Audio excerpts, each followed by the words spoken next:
Ito ba daw anya ang bagong Pilipinas na pinagmamalaki ng kasalukuyang administrasyon?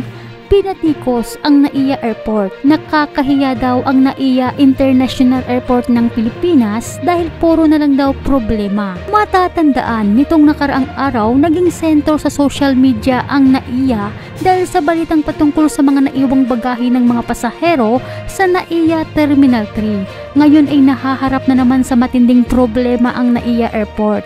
Sa kabila kasi ng matinding ulan at rumaragas ang tubig sa buong Luzon, ang buong Terminal 1 ng Ninoy Aquino International Airport ay walang tubig na dumadaloy sa mga gripo mula pa nitong nakarang araw ng Miyerkules, October 23 ng kasalukuyan.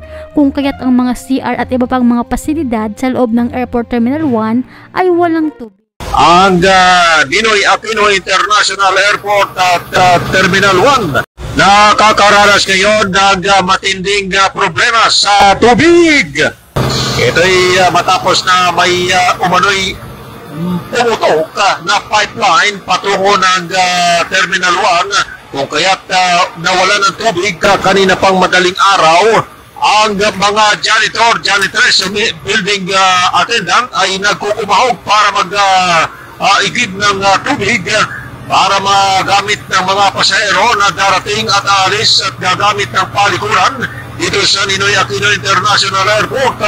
Ang mga ito ay matyagang naghahakot ng mga tubig mula sa isang truck na may dala ng tubig at lahat ng kanilang mga balde at ginagamit para ilagay sa mga palikuran ng paliparan. Dahil sa mga karamihan sa mga pasahero ay naghahanap ng tubig pag sila ay gumagamit.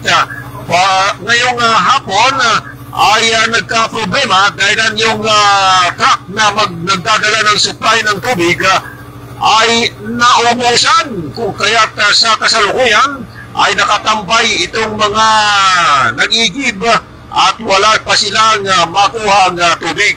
Kaya paalala sa lahat ng pasahero pang himpapawid na papasok at lalapag sa alinman sa NAIA Airport Terminal 1, 2, and 3.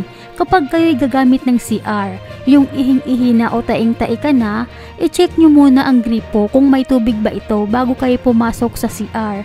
Dahil mahirap na kung kailan pa tayo sa loob at nakaibak na tapos saka pa nating malamang walang tubig. Hanggang dito na lamang po, mag-ingat po kayo palagi kung saan man kayo ngayon at advance Merry Christmas po sa inyong lahat.